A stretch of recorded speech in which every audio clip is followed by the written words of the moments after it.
The Super Over Podcast. With me, JP Duminy. And it's me, Jemimah Rodrigues.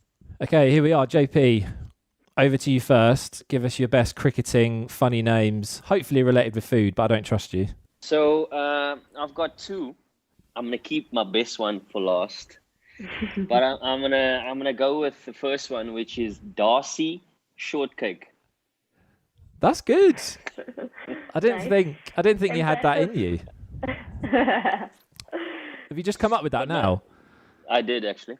Okay. And then my second one is not necessarily related directly to food, but it's kind of like it is in some way, right? So I heard this yesterday. I was in the combox with the Supersport guys.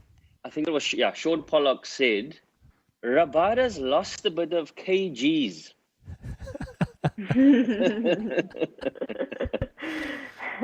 So now you're claiming that, are you? I'm claiming it. I thought that was a pretty good one. Okay, Jemmy, what have you got to offer here? So mine will be Chris Kale. Chris Kale. Okay, we like that one. Yeah. And the best one. Vegetable. Save the best till last. And the best of the last will be Virat cauliflower like. See, I think that's the best one so far. What do you say? Yeah, I know, right? I mean, I you have think a it's the good sense of best humor, one you can because see. of the person, or what? I think that's just very clever because it clearly sounds like his name as well. And it hasn't been borrowed, JP, from colleagues. No, it hasn't been borrowed at all. Not at all. Is he a vegetarian? Okay. All right. I'll give you some of mine. Try not to What laugh. have you got? James Mintz. Thank you. For those of you who are not educated, James Mintz meat instead of James Vince, England player. I'm proud of this one. Joe Beetroot. See Not that? bad. Clever? Not bad, eh? Nice. So I think that ranks up there with the Virat one. Yeah. Okay. And I got you. I don't know if you're going to get this one, but you know Lockie Ferguson, New Zealand fast bowler? Yeah. Have you had the Italian pasta dish, gnocchi? So Yes. instead of Lockie Ferguson, it's gnocchi Ferguson. Mm-hmm. I had to explain that a lot, but... Sounds like you're a big foodie. So I think I win by sheer number. And also, Candy Cane Williamson. Sugarcane Williamson. If only you could see JP's face, he's so unimpressed with these. Popular ones on the internet, Alistair Cookie. And if you're an India fan, you'll remember Wasim Jaffer cake. Mm-hmm. Yeah, you are clashing. I think I'm now going... A few of those, to be fair. I've now gone down a level. I think KG Rabada wins it. But anyway, carry on. Yeah. I'm leaning towards Jemmy's Virat one. No, it's okay. I go for JP. Jemmy, try it on your teammates tomorrow in training and see if they like the Kohli one. Yeah. Okay, I'll try that. And then report back to us. Okay, so enough of the madness. Welcome, of course, to the Super Over Podcast. This is episode 2. We've got pro cricketers JP Duminy and we have Jemimah Rodrigues as well. Jemmy, what have you been up to today? Bang in the middle of a T20 World Cup. What's up, guys? So today we traveled from Melbourne to Sydney because our semi-finals will be in Sydney. So India has qualified for the semis. So today we reached in the afternoon or something, and then so I was like, since today's Sunday, why not go to Hillsong Church? So I took one of my support staff and both of us, my physio, and we had gone to Hillsong Church here in Sydney, the campus. So it was really good and it was nice, after so long attending church. It felt like home. What's the Hillsong Church like? If I have to sum it up, honestly, I didn't feel like I was a new member coming in. Those guys were so friendly and, there were people right there, so supportive and so helpful. And, they took us right to the front row. And then afterwards, just the worship just began. And, it's like a different feeling altogether when you see, so many other believers get together and together we just lift up our hands, we praise and we worship Jesus. So it's a different feeling and I can't explain it. And after that, it just makes everything go so well. And I don't know, I'm just feeling so good after being at church today. Did you show them some of your dance moves? No. I didn't. That's only reserved for the ICC staff and for Twitter handles, apparently. I mean, I'm sure everyone's been keeping I up. think JP's become a fan of my dance moves. I We love should do it once together. Absolutely. I must warn you, though. I must warn you. Oh, I don't mean to boast, but I'm a hidden gem when it comes to that. to dancing. I want to see Yes. it now. Let's call it my secular life. That was part and parcel of my my daily routines. I feel like I can vouch for that. I think I saw a video of you with Paul Rocks when you won, and I saw you on the outfield, Yes. and you got a solo Yes. for a good 10 Yes. seconds. Yes, I did. Yeah. So, Yeah. No, listen. I think what we spoke about earlier was Jim being an absolute hidden gem. With regards to her personality, which I'm very excited about, being able to share in experiences like this, but also getting to know her, the real her, the authentic her. And I think that's the beauty of a podcast, is as you go on in a journey, you get to understand people a little bit better and get to know them a little bit better. So Jim has exposed who she really is on a social platform, which has been amazing. So now she can't hold out on us anymore. It's a pity we can see each other, but in terms of the podcast, it's all audio. Yeah. But I don't know, Liam. Can we put in like a video insert in a podcast? I don't know. yeah, we can do that. If we actually work on it and come up with a plan, we can find a way for sure. Okay. I think the ultimate, I was thinking about this week actually, the ultimate would be the three of us in the same country doing a live recording, and then we can have a net session. I can pepper you, I can bowl at Jemmy, you can try and get me out. It'd be great to have an actual net session, training a bit, recording, the whole shebang. That's the ultimate in my head that we're going to achieve. Oh, okay. So I'm the coach then. Yeah, why not? It would make sense. You're the oldest, so you Well, can. I don't play anymore. So. He's lost all of his knowledge. No, but we'll Yeah. not have bowlers, and we need some bowlers. When Liam and I will bat. Okay, fair enough. I am an all-rounder. I mean, you haven't seen it yet, but I think I could get both of you out. Okay. Left arm swing, Well, we'll Challenge see how accepted now. we'll see how that works out, mate. and we can judge who has the better cover drive. JP, who's quit cricket, so probably doesn't know which end to hold the bat, versus Jemmy in her prime. Yeah. That'd be a beautiful thing. No, for sure. You've heard it here, Okay. so we can't not do it now because everybody's heard us say it. Yeah. JP, hearing what Jemmy said there, can you relate to being on tour and trying to find a place of worship, trying to find a church? How was that back in the day? I can definitely relate. And, Hillsong was probably one of the churches that we really connected with well, particularly on tour. Australia, New Zealand, even in the UK as well. Hillsong is quite big around those kind of circles. And but yeah, I tried my utmost to try and connect with any kind of church wherever I was. It wasn't always possible, with training and traveling, and so the timing needed to be perfect. So we tried our best when we could. And the nice thing was, in our team, we had a group of guys that were quite keen to fellowship and worship together. So what we'll also do is we'll have Bible study sessions together.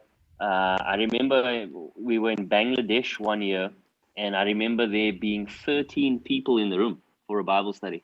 And that was including staff, or certain staff as well. So that was quite powerful. So yeah, I mean, when you're traveling on a consistent basis, when I was playing all formats, we were traveling probably 9 months of the year. So it was really important for us to have a fellowship, to have a group of people that could come together and really just connect with one another and be authentic and be real, facing what challenges are you facing, not only in the game, but in your family, opportunities to share in those moments. Maybe a little bit different for Jem, but us as men, Liam, we don't like sharing our vulnerabilities too easy, do we? No, sir. And I found that in these sessions, guys were pretty keen to open up and share and just, speak life into one another and pray for one another, which was very powerful. Talking of amazing weeks, and we've seen lots of Jemmy dancing on social media all week. And I think that wasn't the highlight, was yeah. it? Well, yeah. Don't know where to start, really. 4 wins out of 4. India topped the group in the T20 World Cup. You're already through. You were the first team to do so. I mean, how has this last week, even 2 weeks since we spoke to you last on here, how has it all been for you? Sum it up for us. Okay, I'll start from the first match before Australia. So it was a big game in Sydney in front of like so many people over there. And, it was a bit like, I was a bit nervous before that game. I was nervous, I was excited and everything. I didn't know how it was supposed to go. But that day, I remember because last year also we had played the World Cup. And that was my first World Cup. But this time it was the second World Cup for me. And honestly speaking, I was a bit nervous this time because I felt a little more pressure on me for that, to take that responsibility and to play for the team now being a member of the Indian team. But it went pretty well for us. It went pretty well for our team, and our team also did so well. And it was like a bit of a hectic week, a hectic few weeks. And but it has been a good experience for us. Yeah, like the first match itself, setting the momentum for this World Cup, and then playing the next matches against Bangladesh, against Sri Lanka, and against New Zealand, and now making it through to the semi-final. So it's a very good feeling, but we still know as a team we need to improve in so many more areas and do so much better. So yeah, looking forward to those areas which we can improve and get better, and yes, hopefully contribute to the team's win. You must be pretty excited right now. Yeah, we are, but still we need to just keep calm and just keep following the process and doing what's working for us. JP, I don't know if you've seen it, but Shafali Verma, the top of the order, is an absolute freight train at the beginning. She just destroys the bowling attacks, and then Jemmy comes in with a nice platform at 60 for 1 or 50 for 1. It seems, Jemmy, you've got a really nice balance in the team at the moment, and it's working well with you in the middle, the stroke makers in the middle of the order. What would you say you need to improve for the knockouts? I think so. For us, we are getting really good starts because of Shafali Verma and Smriti Mandana. And it's making the job easier for us lower down the order. But I think what we can do better is, just once we get a good start, to make most of that start and, take the team through. Because actually in the middle overs, we are getting a bit slow. And then at the end, we are making up for those runs. But I feel if in those middle overs, we can still keep the strike rotated and, get those odd boundaries in between, that will help our team scoreboard look so much better. And in bowling and fielding, yes, we are doing much, much better than, the past few, the series that we had in the past. Our team has definitely improved, but yes, we can still improve better in our line and lengths, have little tighter line and lengths, and in fielding, just save as many runs as we can. And you know how it's lining up, JP. South Africa doing well in the other group. Is this going to be a match made in heaven? I'm torn between the two. No, I think I mentioned in the first episode about Jemimah scoring 100 in the final against South Africa and South Africa winning. So I'm going to stick with that. Yeah, but if she scores 100, that means some players from South Africa are going to have to play seriously well to knock off those runs. So the question is, who's going to do that? Who's going to do the Jemmy role for South Africa? Laura Wolfhard, I mean, I think she's somebody that has been destructive at top of the order. Lizelle Lee as well. I think, she's actually got 100 in this tournament already. She just got 100, right? Yeah. Who was again? Thailand? Thailand, yeah. Yeah. So, they are pretty destructive top order. And then you got Mignon Dupree and the captain as well that kind of steadies the ship in the middle order in a way.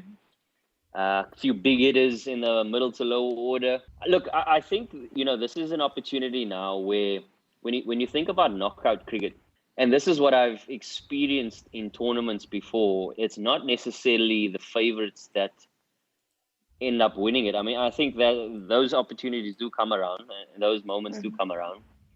But it's, you can't write off any team at any given time.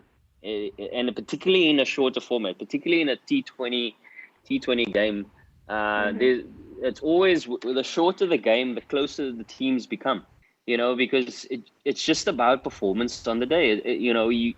For instance, in India's case, haven't lost the game yet. South Africa as well. You can have a bad day on a day in a semi-final. I've experienced that so many times. where South Africa has played well through the knockout stages, semi-final, and we just capitulate, So, yeah, I think Jem hits the nail on the head. It's about sticking to the process and understanding that when it comes to tournament cricket, you want to build up to your best game as best as possible. So I think both teams, in terms of South Africa and India, have done exceptionally well so far. At this point, do you look at the other group and say, I really want England, or I really want South Africa, or you, as a group, do you say, I really hope we don't get South Africa, or do you not even talk about it amongst yourselves? Honestly, we're not thinking much about the other teams. Even as JP said, it's very important to focus on the process rather than what the other teams or who will be the opposition we are facing, because whoever the opposition we are facing, at the end we have to just watch the ball and hit the ball as a batter. And the things stay the same for us and for the team. We'll just stick to the plan and stick to the basic stuff, what's working for us. So for us, honestly, it wouldn't matter as much as, focusing on who's coming in the semi-finals. But what will matter for us is on how we prepare ourselves to do the little things correctly and doing that consistently. That's been working for us. Yeah, you're right. So let's hope for the final we've been talking about, eh? Yeah. But it does seem to be going that way. Best two teams so far have been South Africa and India, and I'm sure Australia will come back strong though. I think they're still a big threat, but that must have been such a confidence booster, right, Jem, to beat them on the opening night at home for them. Yes, definitely, it was a confidence booster, especially to set the momentum to getting into the World Cup. And actually, it's always good for our team because we understood as a team. And that day when we played that match, it wasn't just one individual standing up. It was like the whole team contributing in little areas, in batting, in bowling, and even in fielding. And I feel that was the best part and the best positive to take out of the first game, because it was like the whole team contributing towards the team's victory. And there's nothing better.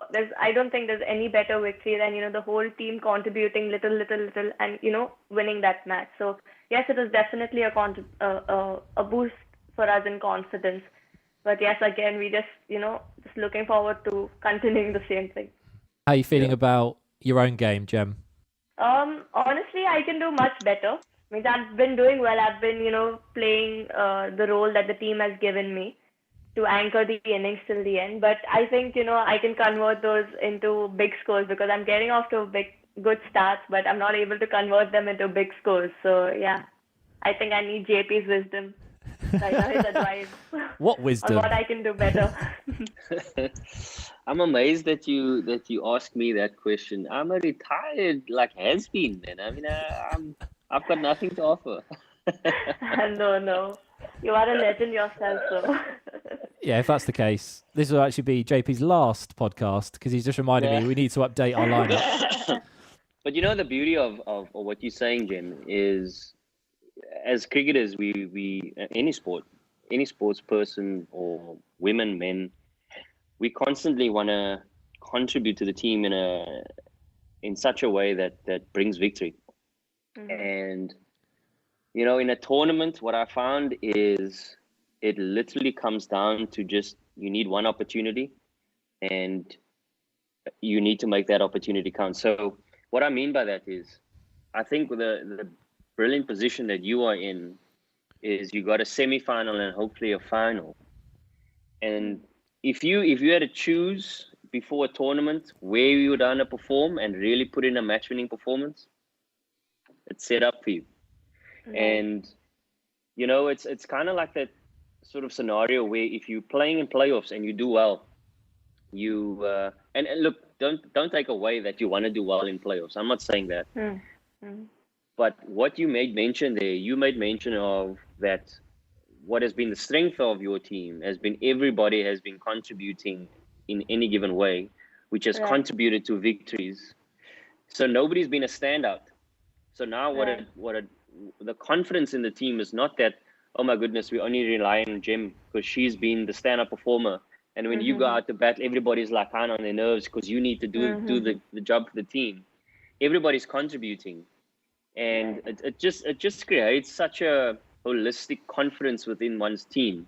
But what I'm suggesting is that here's an opportunity now where a semi-final or a final is just a great platform to you to put in that performance.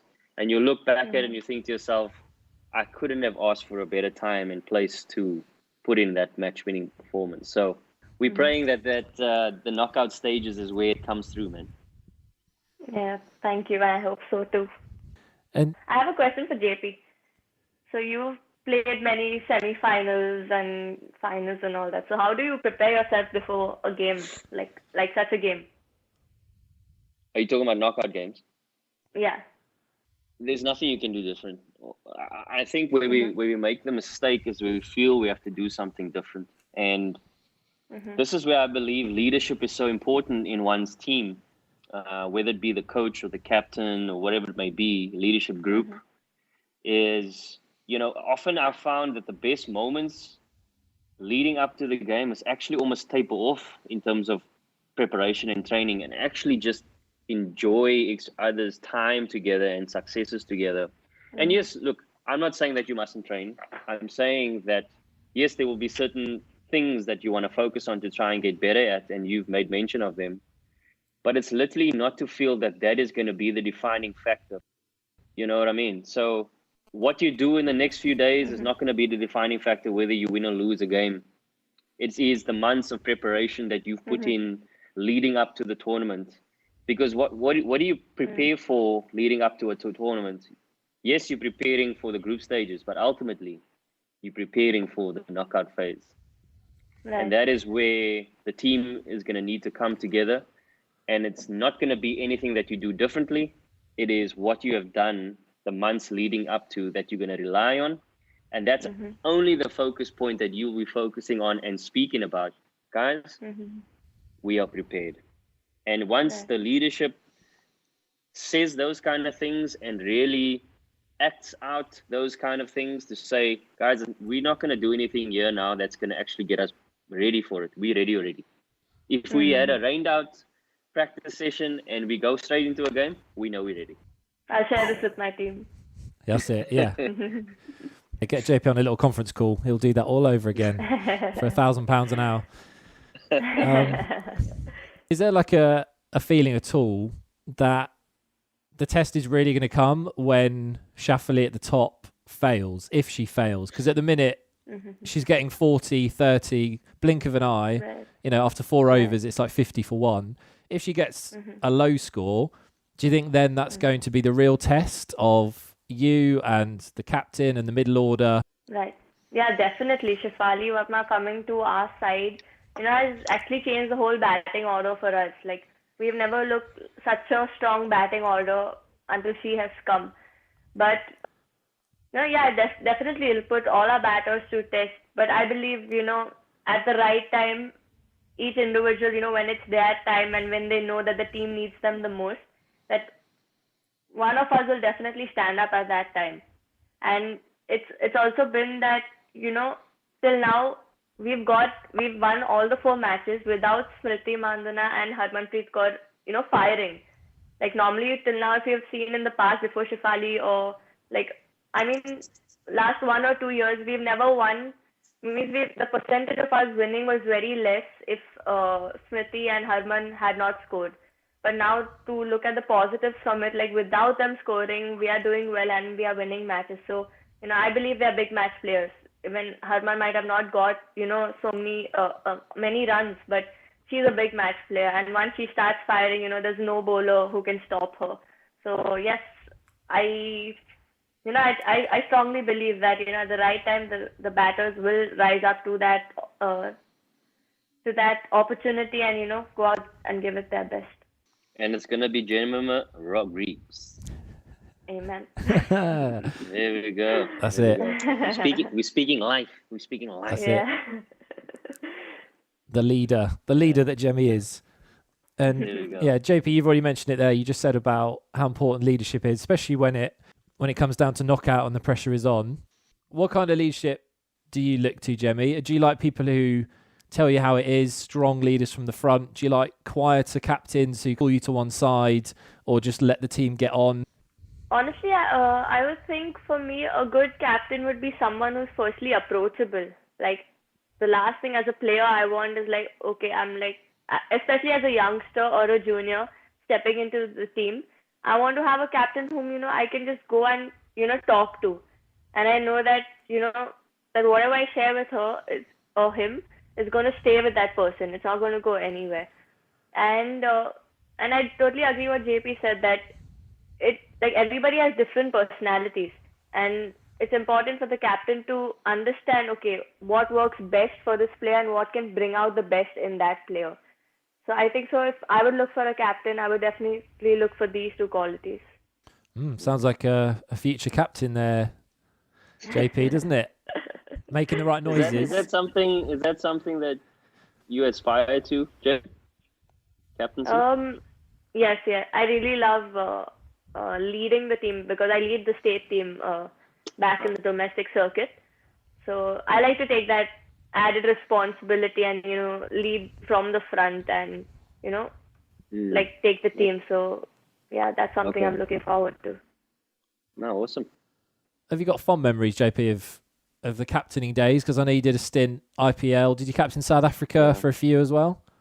Yeah, a couple of ODIs, a couple of T20s. And as you mentioned there, Captain Delhi Daredevils, I think it was 2015. And I was blown away by that opportunity. And Gary Kirsten was the coach at that point in time. And he was the one that asked me if I'd be interested in something like that. And wow, what an amazing experience and learning opportunity for me. But what I've realized about captaincy, if I look back now at my career, it really brought out the best in me. And, you kind of forced in a way to know that your team is looking at you to lead from the front in all departments. And I don't only mean that in performance. I was fortunate that I thought it brought out good performances in terms of my leadership, but also it just heightened your awareness levels to be attentive to certain things on the field, off the field, interacting with people, interacting with your teammates. You needed to lead from all fronts. And I thoroughly enjoyed it. And I did 2 years at the Cobras as well in Cape Town, which I really enjoyed. And for me, as a captain, I don't look at it as a success in terms of trophies. I look at it as a success in terms of the connections I had, and whether I played a part in successes of other players. Not that that's a boastful comment, but I've always been one that I've enjoyed when people invest in me as a player. I've enjoyed when people invest in my career. I've enjoyed when people take me over the shoulder and say, you know what, I believe in you. You can do this. Because there are times where you doubt yourself. I'm sure Jem will resonate with this. You fear, you doubt. And all of a sudden, it just takes somebody to tell you that they believe in you, and that kind of boosts your confidence. So I was very conscious of making sure that I gave that to players who I felt needed that. There are players, don't get me wrong, there are players that don't need to be told that they're good enough. They believe it more than enough. So even if you told them that, it'll probably create arrogance for them because, they believe in themselves too much. But there are certain players that need to understand that need a arm around the shoulder. So, I was very aware and conscious of that kind of scenarios. During what JP said, even I am someone like that. And I remember actually I was playing the Asia Cup and I didn't get to play any match in the Asia Cup. And then after that came the Challengers Trophy. That's the domestic tournament we had before any series for the selection.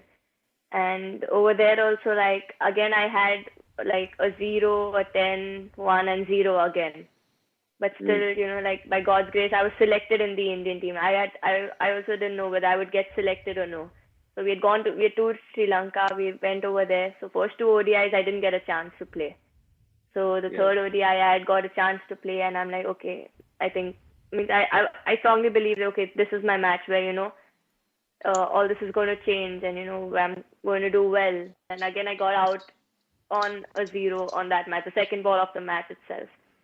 And then came the T20s. We were playing 3 ODIs and 5 T20s. And again, I started doubting myself, like what JP said, as a batter, especially looking at my scores in the past. I had hardly had any scores, even in the domestic. And before that, I just sat out. So I really didn't know. I even didn't know, like, okay, would I even play the next game? Would I even be a part of it? And all these doubts and all these thoughts. But, that time was the time when my captain, Harmanpreet Kaur, she came up to me and she told me, Jemmy, you're going to play all the 5 matches and don't worry about anything about your place in the team or whether you'll get a chance to play or no. Just go out there and just express yourself. Just enjoy what you do. And, that gave me so much confidence to go out there and just play freely, because I had so many doubts running in my head. And on top of that, I was insecure, okay, whether I'll get to play in the team or no, I have to prove myself and all that. But just, getting that kind of support from a captain was the thing that I needed the most at that time. And that helped me do well in that tournament. And, I did pretty well in that tournament. I also got the best batter and the player of the tournament. But I was just thinking, if it wasn't for my captain to come up and speak to me and encourage me at that time and tell me, no, we still believe in you and that's why we're giving you this opportunity, I don't think I would have been able to do so well. So I think the captain's role is so important in any team. Yeah, spot on. Well, I think I've heard enough. Jemmy for India captain.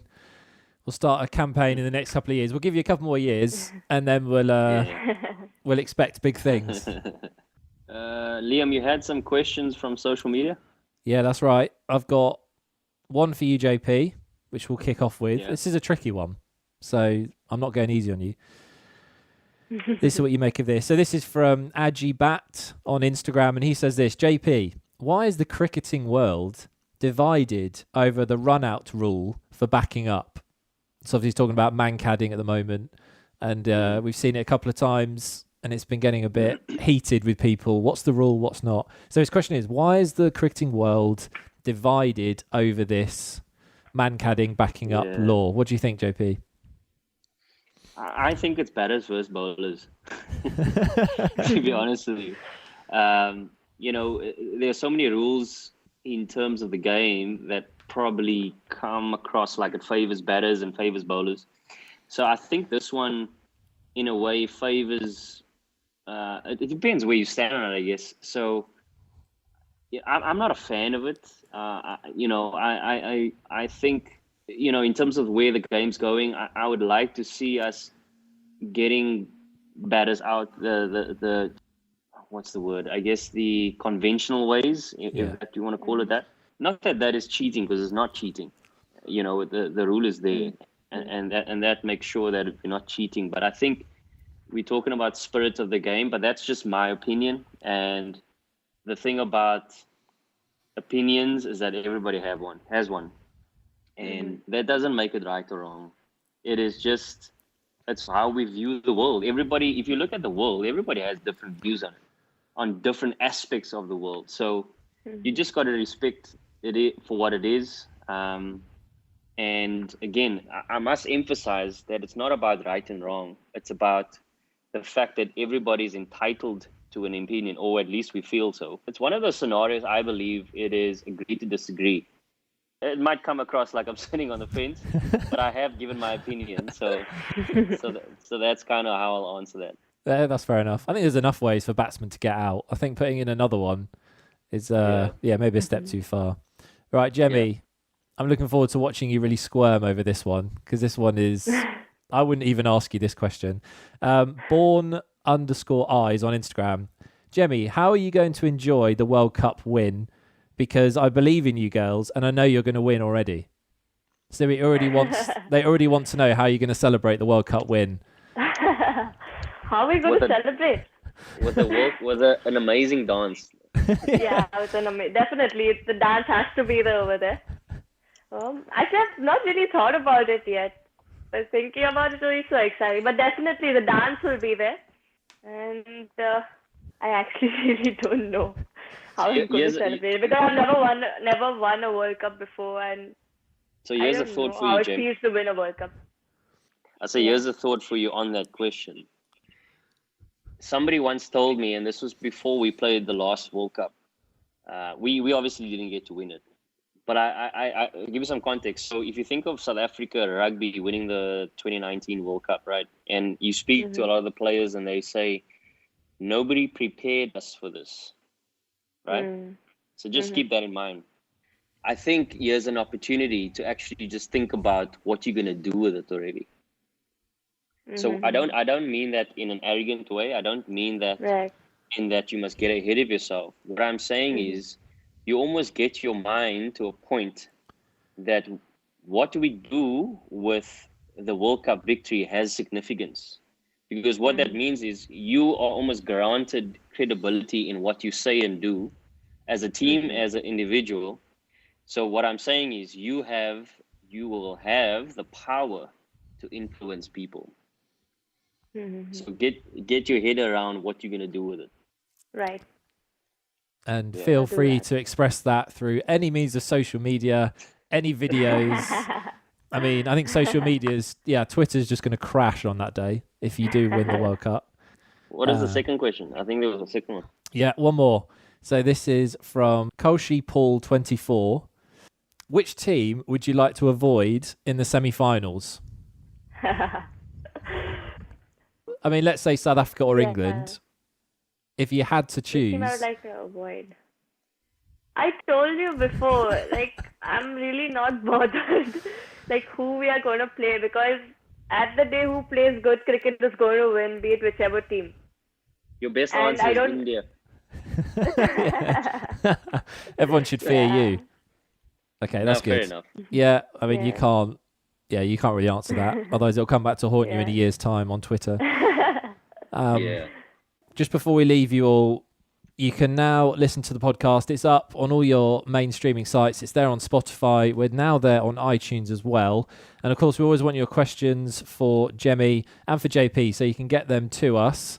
And our email is thesuperoverpod@gmail.com. If you've got some stories about how they're so inspiring, or maybe times you've seen them, a live game, get in touch with us and we'll try and find time to read them out on the podcast as well.